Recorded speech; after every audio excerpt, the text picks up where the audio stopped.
Chers amis, bonjour. Nous sommes le mardi 6 décembre 2022. Il est 9 heures. Quelques news de l'Arménie, de l'Artsakh et de la diaspora arménienne. Araïk Haroutunian, le président de la République de l'Artsakh, est en France. Il fait une tournée donc entre Paris et Marseille. Hier, il a été reçu par la présidente de la région, Île-de-France, Valérie Pécresse. Donc, il était en compagnie des membres des personnalités, puis des membres du CCF, en fait, dont les deux coprésidents, Aratoranian et Murat Papazian, avec également l'ambassadrice d'Arménie, Asmik Tolmadjian. Voilà, une discussion donc, avec des représentants de la communauté arménienne, donc très intéressant.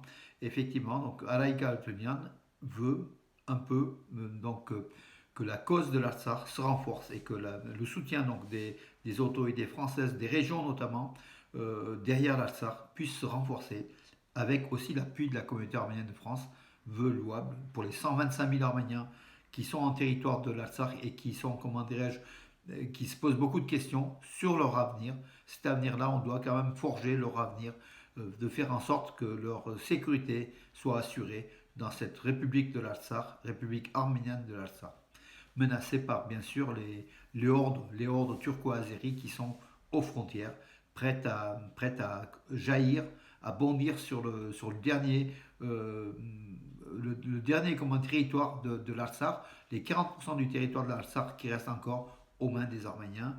Voilà, depuis donc l'automne 2020, vous le savez, donc la majeure partie du territoire de l'Artsakh a été spoliée, a été envahie par l'Azerbaïdjan, qui occupe aujourd'hui ces territoires-là.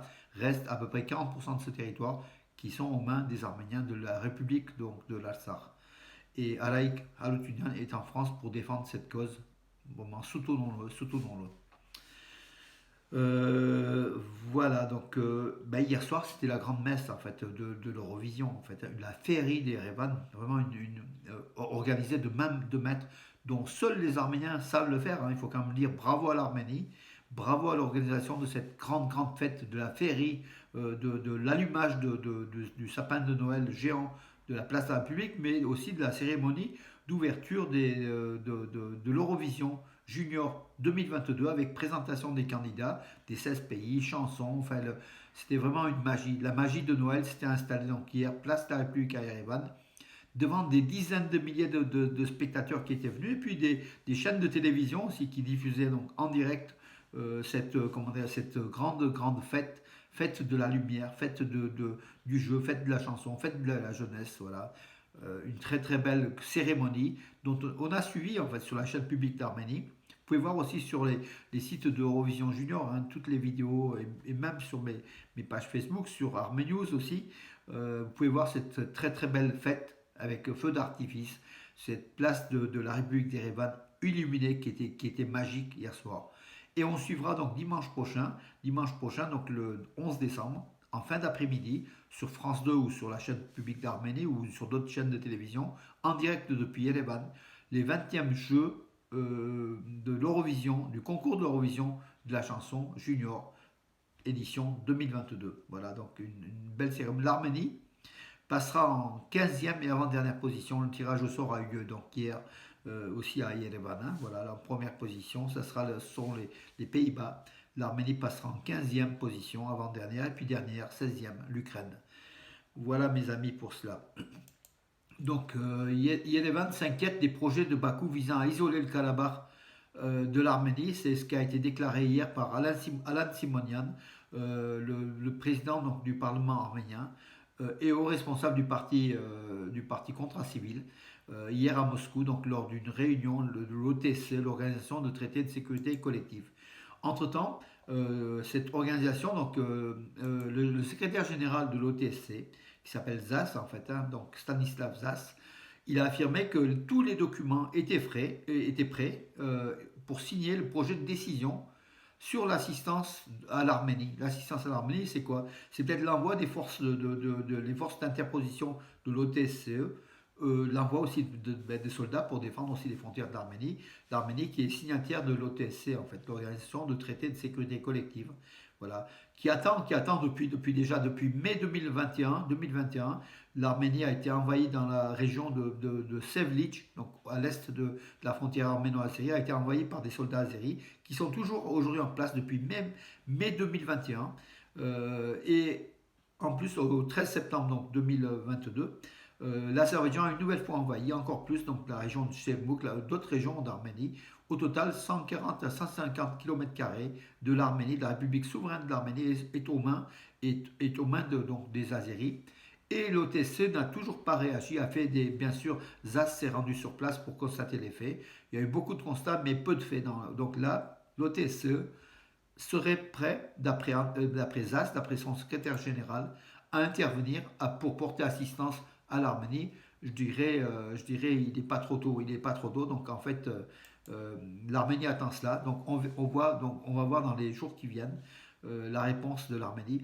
Mais l'OTC fait cela pour pas que l'Arménie échappe de ses mains, parce que l'Arménie pensait aussi, beaucoup, dont l'opinion publique, pensait sortir de l'OTC qui servait à rien, une organisation de protection, de sécurité qui servait à rien. Donc l'Arménie pensait à se retirer, mais a priori donc l'OTC va réagir.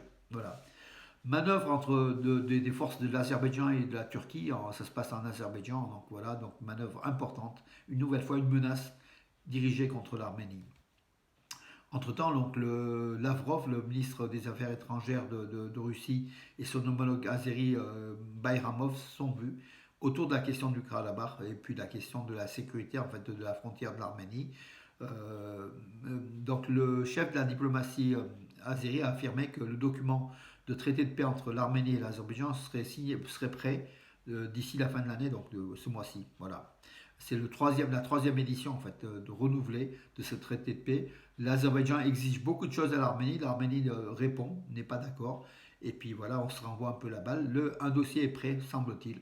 On verra dans les semaines qui viennent, d'ici fin décembre. Voilà. Le tourisme en Arménie est en fort développement, donc il a atteint les seuils de 2019, en fait, il a même dépassé les seuils de 2019. Entre janvier et novembre 2022, il y a eu 1 540 000 touristes en Arménie, et puis le mois de décembre va aussi, on dépassera les 1700, hein, 1 700 000, on se rapproche des 2 millions, ce qui est pas mal, voilà. Donc, le tourisme reprend après la phase du Covid qui a privé l'Arménie donc, du tourisme, hein, il faut le dire.